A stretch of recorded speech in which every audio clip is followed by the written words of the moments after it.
Greetings, everybody. Here's day 3 of Daf Yomi and Rif, the concise Talmud.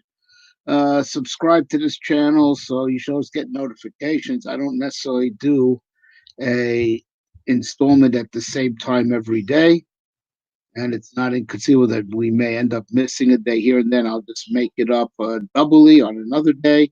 So you need notifications. So for that end, you should make sure to subscribe to this channel. A lot of other great stuff here. We have Rambam Mor Nevuchim, Rambam Mishnah Torah, Aruch HaShulchan, Basar V'Cholav, Aruch HaShulchan, the laws of Shabbos, Kuzari.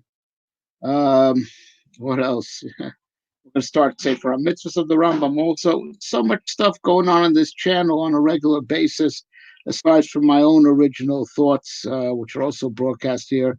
So don't deprive yourselves. Subscribe to the channel so you could be updated and not miss a thing. Also, check out our website, Evan. Check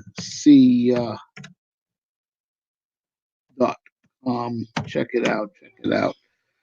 Right. All right. And without further ado, we're on day 3 of the Rif, the concise Talmud. I've already made a case for learning Rif twice already in the previous 2 installments of this series. Seek it there. Without further ado, we're on Daf Gimel Amud Aleph in the pages of the Rif in a standard Gemara print. Right. So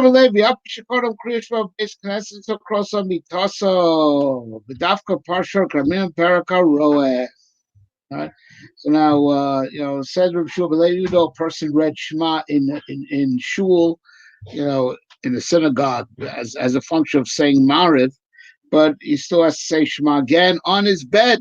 This is the Kriya Shema Amita, the Shema that we say on our bed, and it's for the purpose of protection. And so the Rif adds that that which Rav Yitzchak Alfasi says, read it on your bed. He's only talking about the first chapter of Shema, meaning the one that opens up Shema Yisrael Hashem Elokeinu Hashem Echad. He's not referring to the other 2. The other 2 parshas, but rather the one that opens up Shema per se. Amar of Nachman in Tamud Tzoros. Now, the Rif brings the din of Rabbi Nachman, right? That says that everyone's got should say Shema for their protection on before they go to sleep at night, on their bed. That's the lay people, but the learned people do not need, right? Their Torah protects them, seemingly. But those we're talking about those who are engaged in full-time learning, a real Torah scholars, Torah protects them.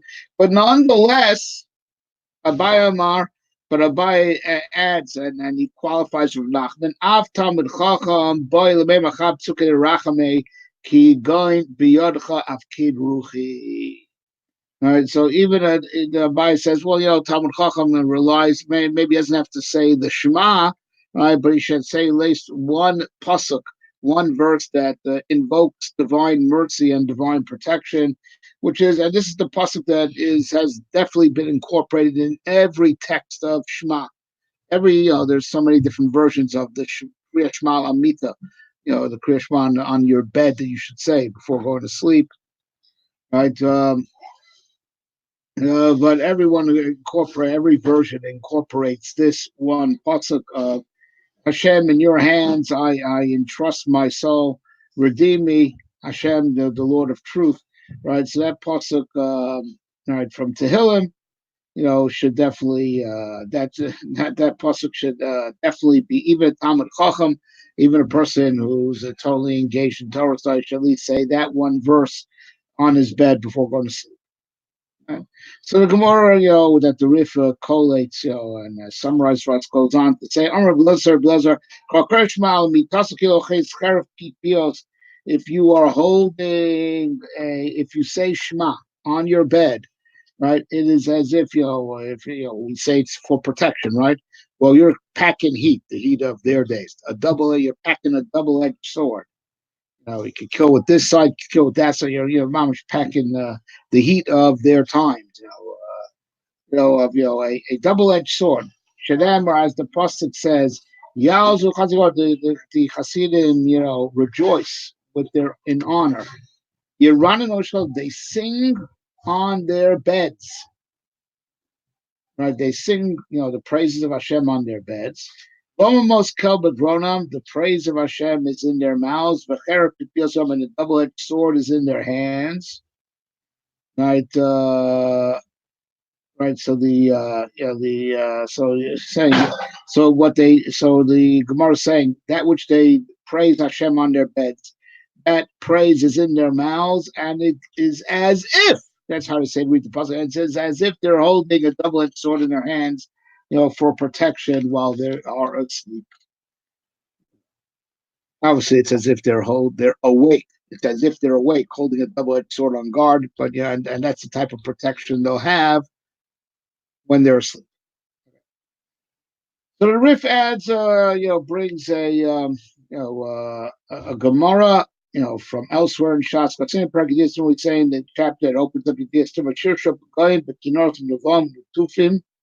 Right, there's the Shir Shel Pegayim. Right, there's the song that we sing to protect us from all harm, and that's that. That song, that psalm, that particular hymn was said in the Beis Hamikdash, as when said, with fiddles and with harps and with drums, right? And Va'omer. So now the Shir Shel Pegayim, which is a piece of Tehillim that's very, very besugel, has a special quality of giving protection, is the piece of Tehillim that Tehillim 91 that opens up Yoshev B'Seisham, he who sits hidden above, right? Those verses of that piece of Tehillim, Ad Kiat Hashem Machsi, right? For you, Hashem, are my protector, right? You are my protection. Right, so those psukim are particularly, they give protection, and this is well known that even this doesn't have to be on your bed, So this is why also this piece of Tehillim, based on that Gemara, also got appended to the text, the standard text for Krish Malamita. But this is Shir Shel Pegayim that you should be saying anytime you're feeling unsafe. Right. We also say it when we escort the dead on their final resting place, as it were, to protect them, that nothing, no evil force should cling to the corpse. Right, and Va'omer, and then you should further say, from Tehillim, Hashem Marabut Tzai, Hashem Yeshua, the Psukim, Hashem. I have so many oppressors. Read that hymn.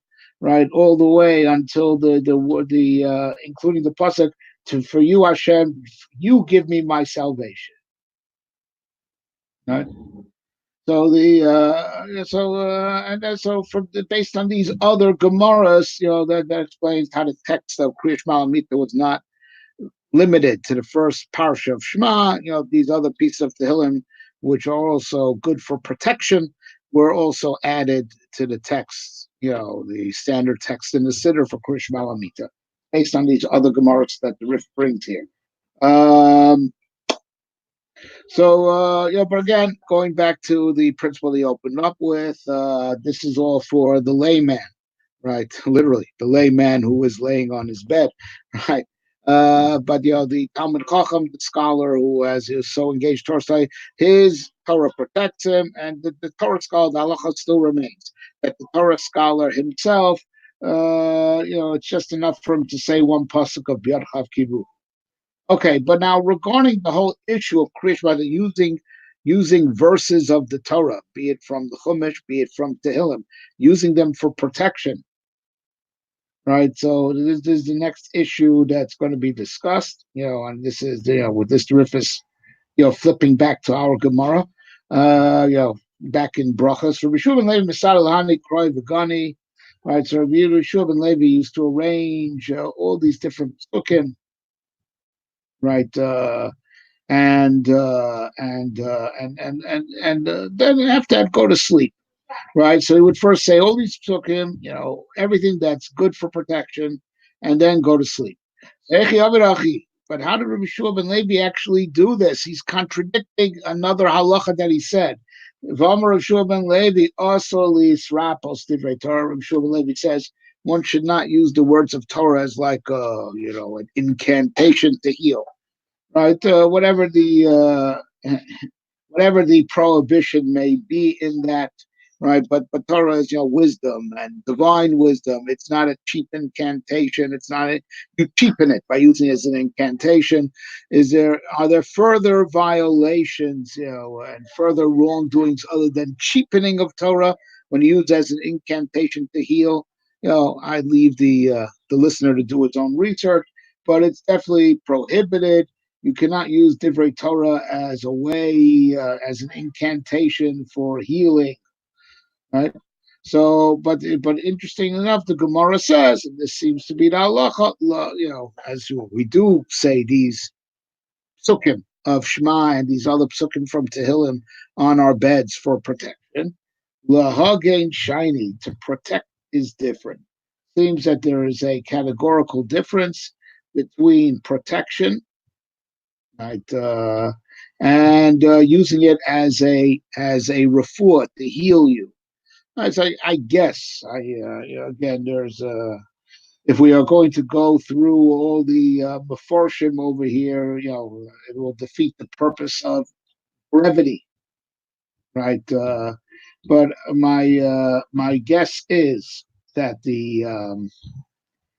of course, the Torah learning, and the merit of the learning, it protects, right? Now it's interesting. Rabbeinu Yonah over here, the Talmud Rabbi Yonah, says that the question was really just on these psukim from Tehillim. That you're cheapening them if you're using them as an incantation, whereas to say Shema over and over again, even on your bed, that doesn't look like you're using it as an incantation because people say Shema all the time. Right? It's like these psukim that people don't say all the time. Also, you're saying it. Oh, you're making it incantation out of Torah. Right? But I'm guessing that the reason why there's difference between using it as healing and using it for protection is that the shot is, well, when we say protection, we mean you're not using it as an incantation to heal yourself. There's no issue that you're trying to resolve with the Torah. You're cheapening the Torah to turn into some type of mystical cure or something like that. You're still treating it like the divine wisdom that it is. When you engage in the wisdom of Torah, Torah protects you. And for the same reason, the Talmud Chacham, who's all so full of Torah, he needs even less protection. So when using it for protection, you're not cheapening the Torah because you are engaged with the Torah. And the wisdom of Torah is, that's one of its qualities, is that it elevates you, and that puts you on a status above anything that would want to hurt you. So whereas if there's an ailment that you're trying to heal, so it's very apparent you're using the Torah. It's not called using Torah. You're learning the Torah, and one of the outcomes is a person who learns Torah, that merit, puts him on a level of in a safe space.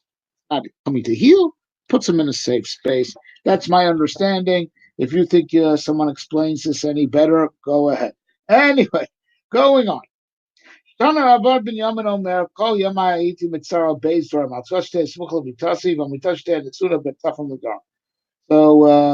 Gemara brings that Abba Binyamin used to say, my whole days I used to I used to take great pains to constantly fulfill two things. First of all, that my prayer should be near my bed, and that my bed should be between north and south.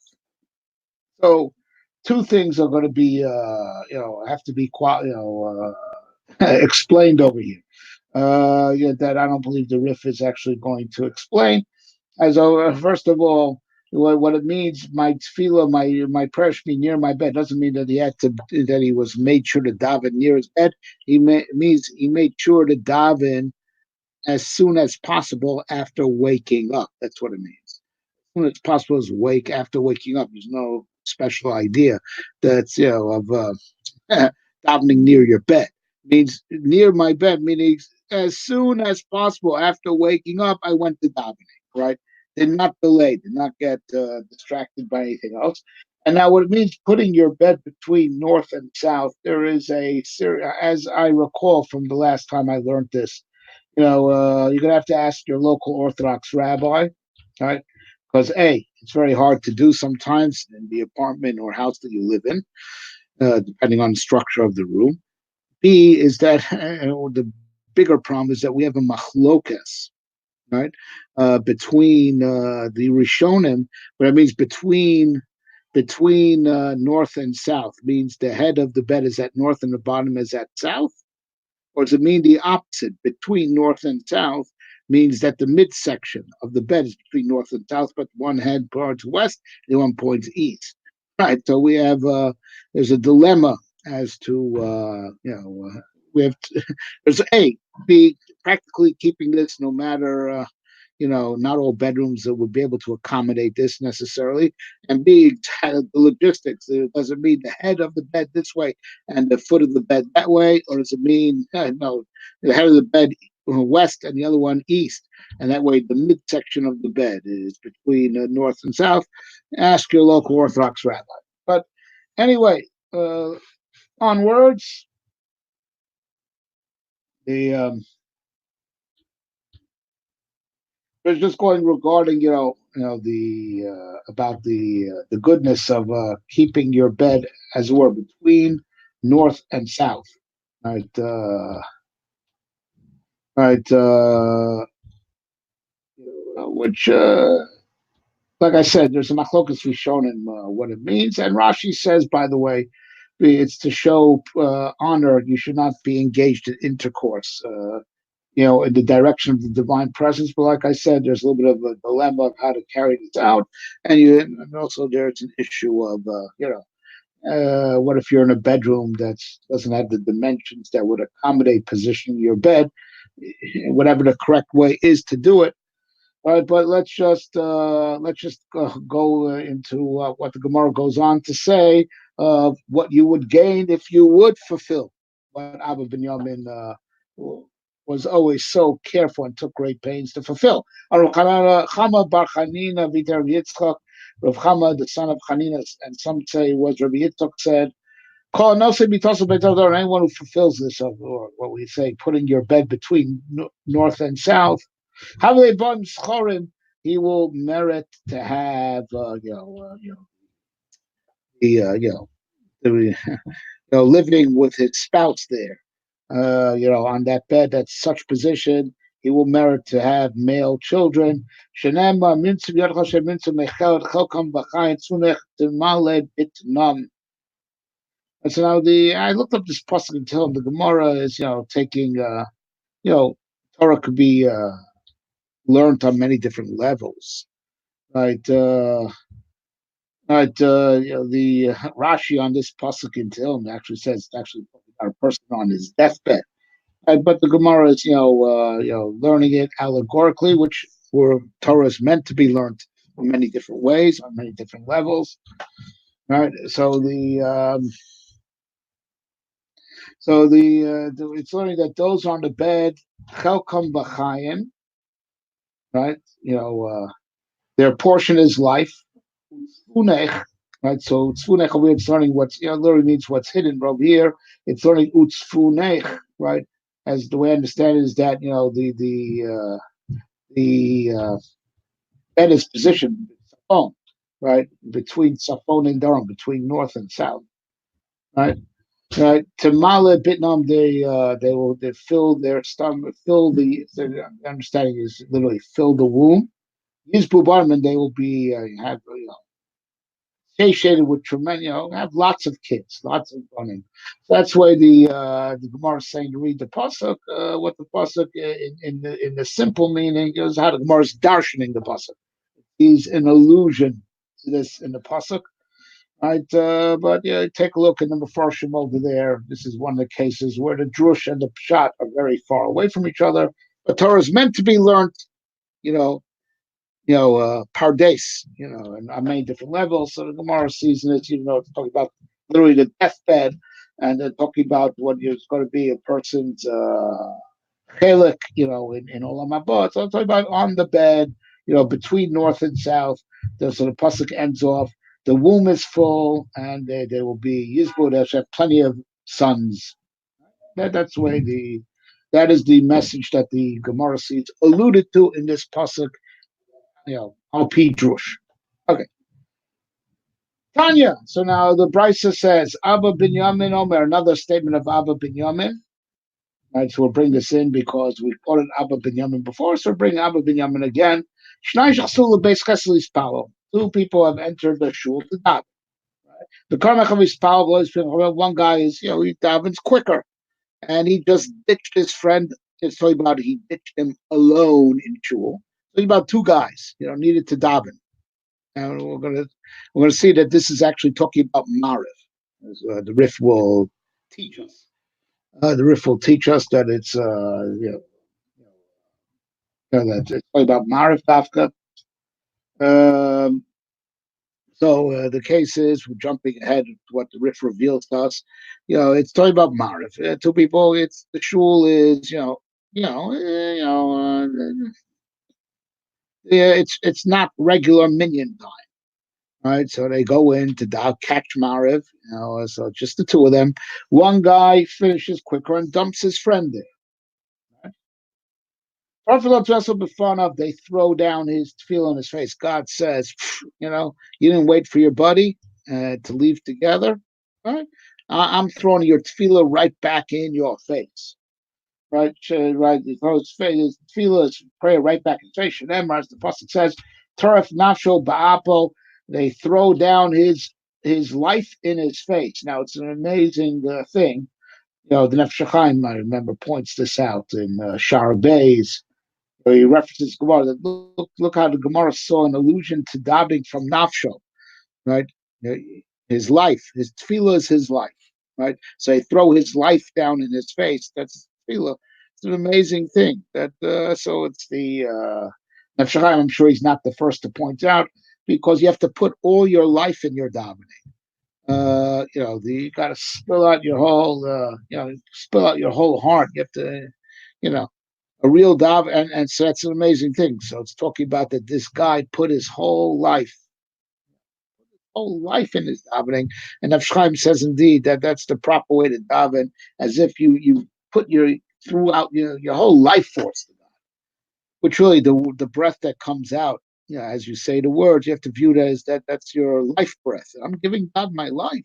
It's like I'm serving him with all my heart and with all my heart. With all my heart and with all my life. Just like we say, that pasuk refers to tefillah. Right? But the continuation, also applies to tefillah. You give him your whole life in your davening, whole heart and your whole life. So, which is an amazing thing. This means this guy davened really well. That which he finished quickly is not because he wasn't concentrating. He put his whole heart and soul into it, and still he finished quickly. Right? We throw it right back in his face. Because, as the pasuk goes on to say, we throw his life back in his life, which refers to his davening, right back in his face. Do you think that because of you, God left the world, and Hashem has departed, left his place, meaning to say God comes to listen to our prayers. I mean, God himself is everywhere, but the divine presence, comes to listen to our prayers wherever we are. So now this guy finished, and he's saying, I'm done. So it's as if the divine presence is not there anymore. Right? You think, what? I left because you're finished davening? Take your davening back. Right? I'm still there, because the other guy's davening. Right? You think that because you have finished davening, divine presence is not in shul anymore? It still is. So that's why you should wait. That's as we're going to see in a minute, that's a philosophical reason that if you wait while the other guy's still davening, it's also called to honor the divine presence that's there. Don't think because you're finished that the divine presence leaves. Right? Stay and honor the divine presence. But we're going to say that that's the, as it were, the metaphysical side of this halacha. There's a very practical side to this halacha, as the Rif will go on to explain. And the practical side of the halacha is what dominates. The metaphysical is, superimposed on the practical. Right? But if you did wait for your friend to finish davening, so what is your reward? This fits with the metaphysical aspect. He gets all the brachos, all the good stuff that says in Yishayahu, as the pasuk says, when it opens up, because you listen, but listen also means to wait, be attentive, and not run away, right? To be attentive as in to sit still and listen and stay attentive. So because if you would only listen to my mitzvahs, which means to sit still and listen and await and be attentive, which means to wait in shul, right? Because your peace will flow like a river, and lots of good stuff that says in that pasuk in Yeshayahu in the 48th chapter. All right, so now the Rif says that this is all like this is all speaking metaphysically.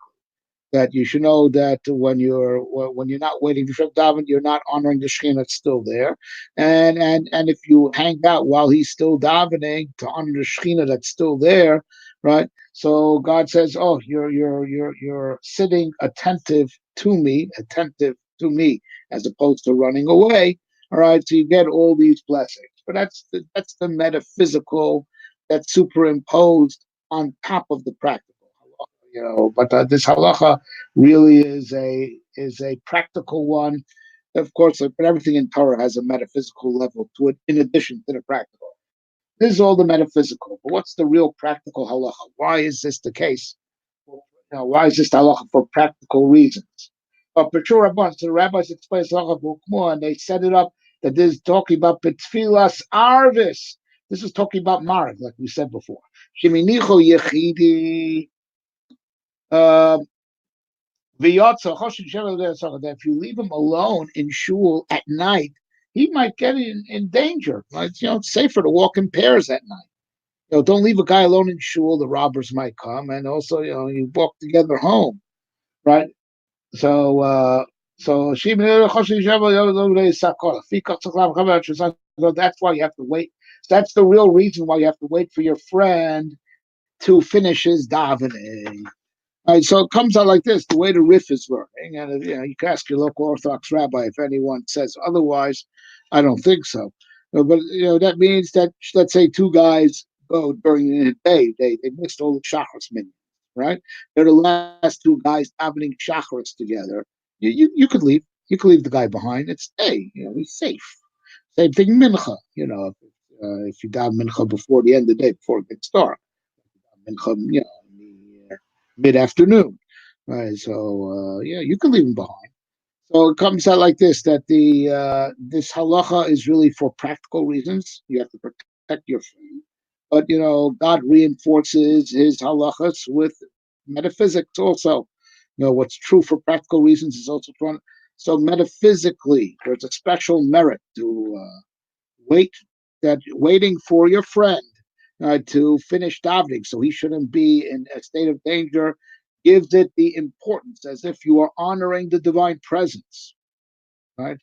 The Torah, God, wires it up as if it is called to honor the divine presence that's still there, and you get paid not just for having protected your friend, you get paid for having honored the divine presence that's still there. But that reality. It's a reality. It's superimposed on when this is obligatory for safety reasons. That is the way to understand the Rif. Right, understand the Gemara really, because I don't think anyone disagrees that this halacha, especially by Marif per se, not by Shachar. Tanya. Right, so once the Rif now actually changed the order of the Talmud. and he, sometimes he does that. Not, he generally sticks to this exact same order. Just he just doesn't deal with the opinions that are ruled out. But over here, this is a case where he actually inverted the order somewhat, because this is for safety reasons. This idea that you have to wait for your guy to finish Marv. So he brings another Gemara in Brachos. He wanted to put it together with this one because also has a safety aspect to it. Tanya, we learned in the Brachos. Rav Yossi said, I once was walking, in a road, and I went into one of the ruins of Jerusalem. Now, to understand this properly, and first of all, the correct Hebrew, it's always translated as ruins. That's not accurate. A churba means a abandoned building, right? Korban abayis, we mean it's a broken home. But you know what korban abayis means from the time that the house is abandoned. So of course, it's a broken home. The family is broken up. One or all parties have left. Right, so you should know that, and that's also important in order to be able to understand the continuation of this Gemara. But that is accurate Hebrew, and that's what Churvot Yerushalayim doesn't necessarily mean that it's ruins. It also means abandoned. A house is already broken, from the time that it's abandoned, and that's why also slowly but surely it starts deteriorating. A phenomenon that's well known: abandoned houses just go to pieces. But Gemara Babasar Gale gives a metaphysical reason because the demons move in. But we know it's just a reality. When abandoned houses just seem to go to pot. Somehow living in houses, somehow, even if the people don't take good care of it, abandoned houses start going to pot. So the Chorvos Yerushalayim, right? We say you gladden the heart of a chassan kalz, as if it was also more in Brachos. As if you rebuilt one of the ruins of Yerushalayim. Doesn't mean, like we said, churva doesn't really mean something is like totally destroyed. It means it's desolate. No one lives there, right? But glad when by a marriage you're making a family. That's called to build a house.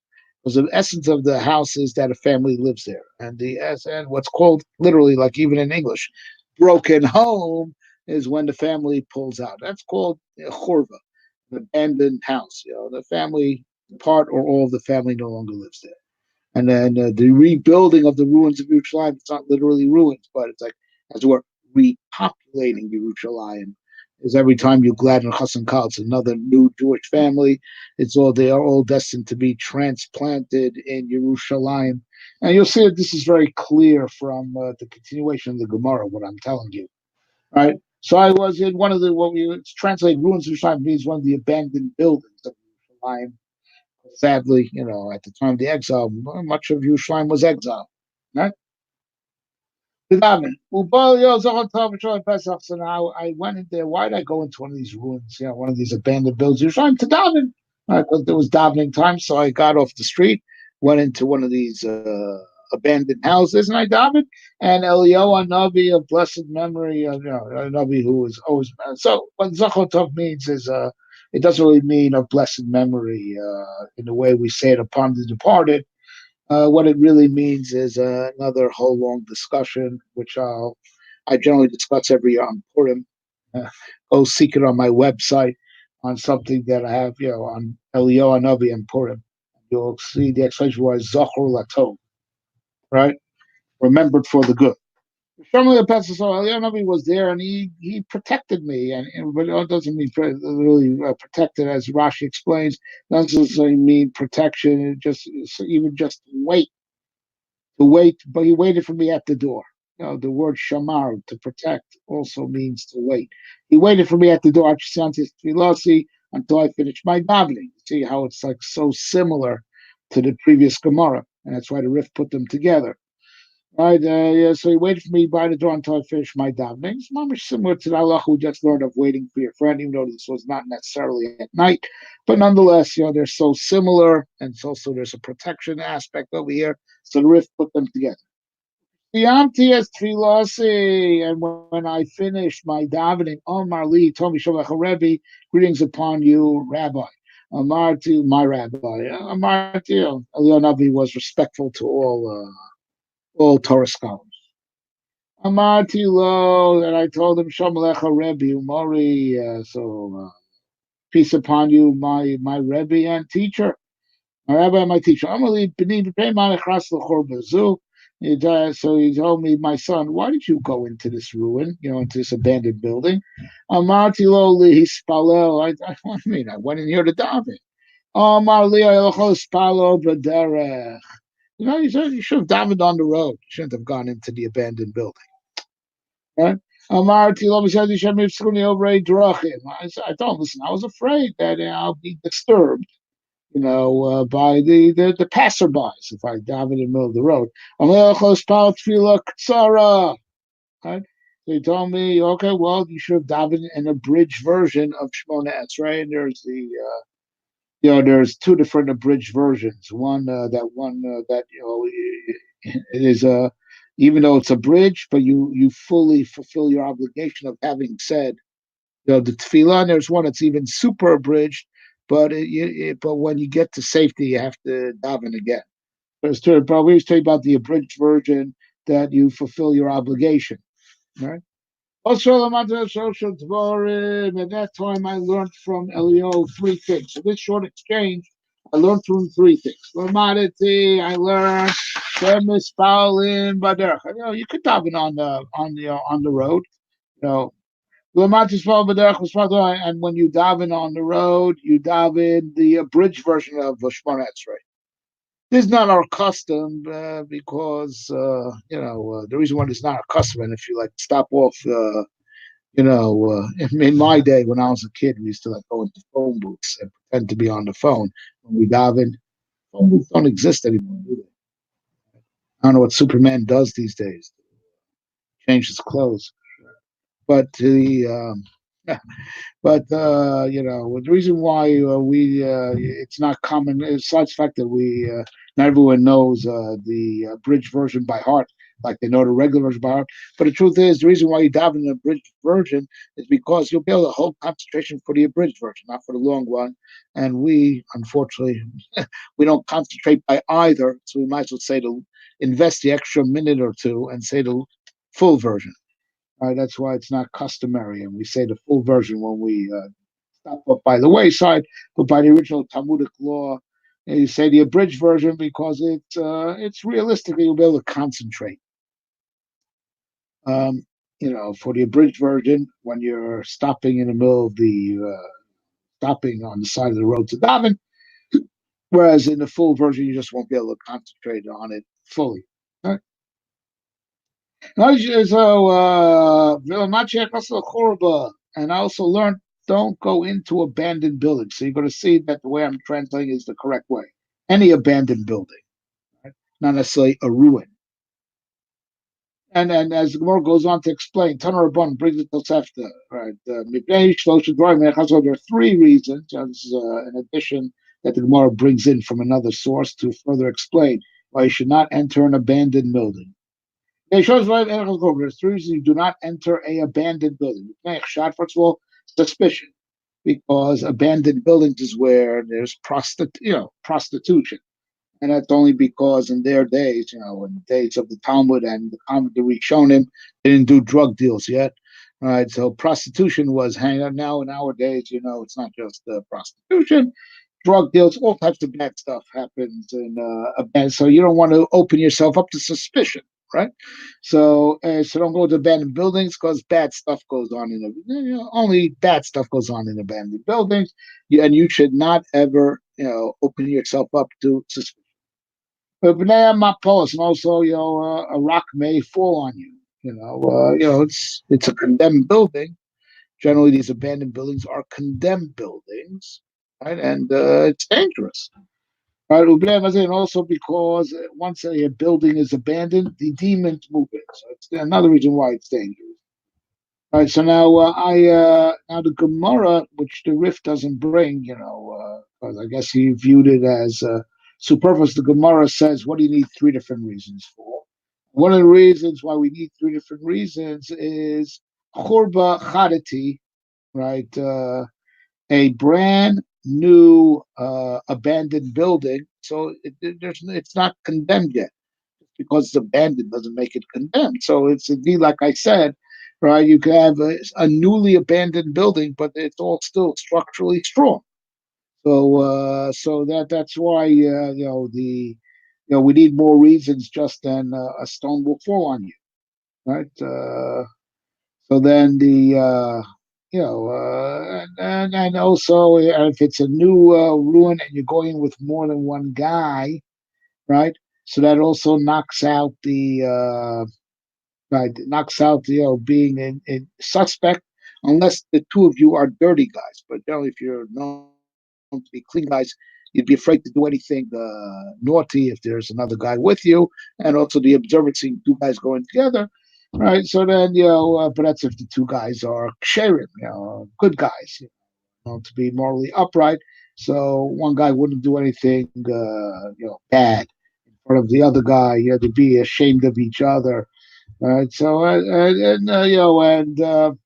so that's why ultimately, uh, ultimately, you need all three reasons for every scenario. The Rif did not deem it necessary to bring the Gemara that explains why all three reasons are necessary in order to have a halacha of never enter any abandoned building. Never enter any abandoned, because between all three, yeah, you have every scenario covered. Never enter any abandoned building if it's a brand new one that has not yet been condemned. Okay. Okay, Avram, yeah, Be'ezro. So now we spoke about davening in the right place. So don't daven in a abandoned building. But on the upside, you should have a regular place where you daven. Because he who davens in a regular place, he always davens in the same place. Elokei Avram Israel, the God of Abraham, will be there to help him. Because we find Avram Avinu, was already when he instituted Shachris, he said, he did it in the same place where he stood before Hashem previously the day before. So you have the sign that Abraham did. So you have the merit of Abraham. The God of Abraham will be in your aid. And even when you die, they will eulogize you as, oh, what a humble man, what a righteous man. He is a student of Avram, right? Because meaning you deserve to get that eulogy said. You're a righteous man who's a disciple of Avram because you follow this example to daven in the same place. Have a makom kavua, a set place for davening. This is all derived from the pasuk by the destruction of stone. Abraham is standing. He got up in the morning to the place that he had stood before by Hashem the day before, right? And stood before. Standing, it also means davening, as the pasuk says. Pinchas stood up, and he prayed, and that's also we call the Shmona Esrei Amida.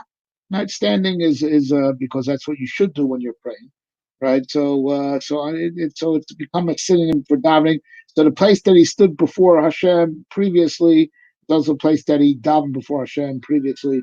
The basic explanation of this is that when you daven in the same place every day, it shows that your davening is not something that you do just to get out of the way, right? It's like the mainstay. It's like kavua. It's stable.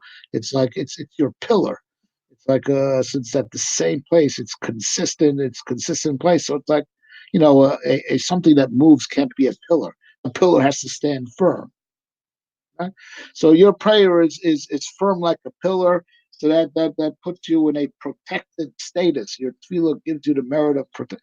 Tefillah always gives protection. Tefillah is, can't use Torah for protection. I mean, even Torah can be used for protection. But tefillah, for sure, you can pray for anything. But if you show your tefillah something serious and stable, so that gives you, God responds measure for measure, and his help for you will also be firm and stable. So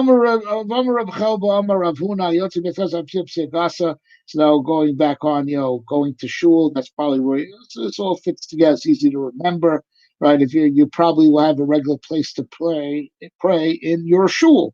It'll be your regular shul and your regular seating shul. So therefore, right. So when you leave shul, I have to say, don't take big steps out. This is the halacha, right? We have to be mindful of this. Don't run out of shul.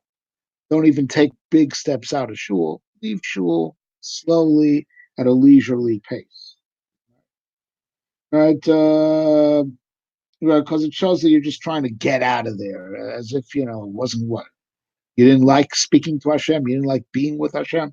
So it's like disrespectful. I mean, anytime you leave a part, it's understandable, right? You don't run out, of a event that it could be misconstrued as being not having been happy to have been there. Right? Right, so it's very important to have the etiquette to demonstrate that it's like almost you're leaving under protest. You'd love to stay, so that's accentuated by leaving slowly. Of course, this halacha is only when leaving shul, but when you're going into shul, and not only can you enter shul quickly, but it's a mitzvah to enter the shul, to run into shul. We should know and we should run. We should chase to know Hashem. Right? So to connect to Hashem, you run. Amar Rav Zera. So now, in connection to this idea, Rav Zera had said, I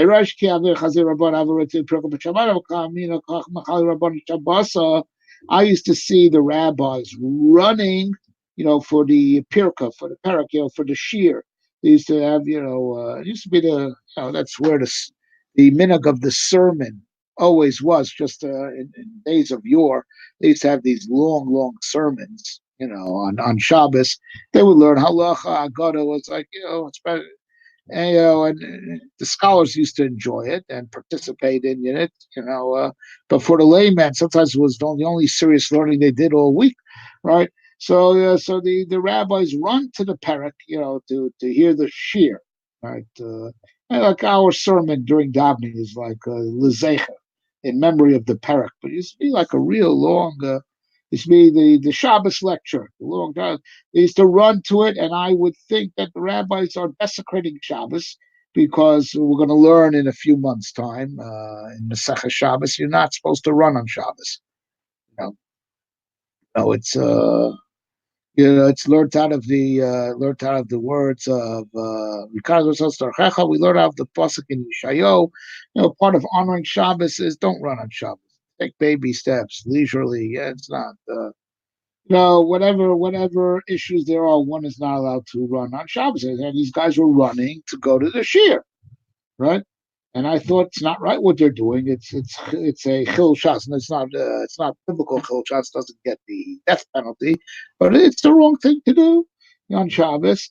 But then I heard a saying of Rav Talmud in the name of Yeshua ben Levi, which kind of parallels what Abaye says, but it comes from a different pasuk, right? I heard that what Rav Talmud said in Yeshua ben Levi, that a state of Lolam Yoro Tzadam Lidvar Mitzvah Fil Shabbos, person should always run to do a mitzvah, even on Shabbos. Always run for a mitzvah, any mitzvah, and even on Shabbos. So I guess he's bringing, Shul Ben Levi said it specifically even on Shabbos. Abaye did not specify that it's even on Shabbos. So I guess that's why we have to bring this also. As it says, after Hashem, follow Hashem. Kara Yisha, and I guess be mighty about it, like the roaring lion may be. So always run after Hashem. Right, so to go to the shir is to hear the drasha, to hear that's called to run after Hashem and to be mighty about it like a roaring lion. So and when I learned that, I myself were from those. I joined the runners, and I also used to run to hear the shir, to hear the sermon, the parak on Shabbos. All right, we're almost done. Amar Rabbi Chalba, Amar Rav Huna. This is now referring to the halachas of shul, of which we're going to have many, but we'll just do one more and we'll call it a day. And we'll have finished the daf, right? So Amar Ravuna, Ravuna Chalba said, Ravuna comes back, basically the garage, anyone who davens behind the shul, instead of entering the shul, right? He's not entering the shul, he's davening behind the shul. Nikra Russia, he is called a wicked man. Shenamar, Savi Rishayim Yishalachan, around the perimeter of the Rishayim walk, because he's not in shul, he's around shul. Now we're going to have there's going to be another case of a serious dilemma of how this applies to us, right? But at least we can take solace that it will rarely apply. Right. But I'll explain to you what the dilemma is, right? Amar Abaye, so it said Abaye, when we say if you're davening outside a shul, right, you're called a Rasha. That's only if you're not facing the shul. But if you're facing in the same direction as the shul, right? So okay, so whatever, you're on the outside because it's too crowded on the inside. You need more air. But since you're facing in the direction of the shul, it's obviously you're not separating yourself. Right? But if you are facing the shul, but that's not a problem, right? Oh, there was a man davening outside of shul, and he did not turn his face to shul. So a Arab passed by. According to some, this is the way it's written in the Rif. An Arab passed by, but the Gemara, as it's printed by us, says it was Eliyahu Navi masquerading as an Arab. Hazia, you saw him how he's davening, with his back against the shul, right, outside shul with his backhand shul. Kadubar Kayamas Kamrach, as if there are two masters. You're standing before your master. Then you're davening to Hashem, but you're acting as if there's Hashem and someone else, as if the shul is davening to one guy and you're davening to someone else. So you're standing before Hashem, who is one, and treating him in a manner that would imply as if there's really two masters. You're davening to Hashem, and as if people are davening to someone else, you're not facing the same direction as them. Right, Shakal Sadek Braski Lareshe took his sword and he cut off his head. Right, right. So now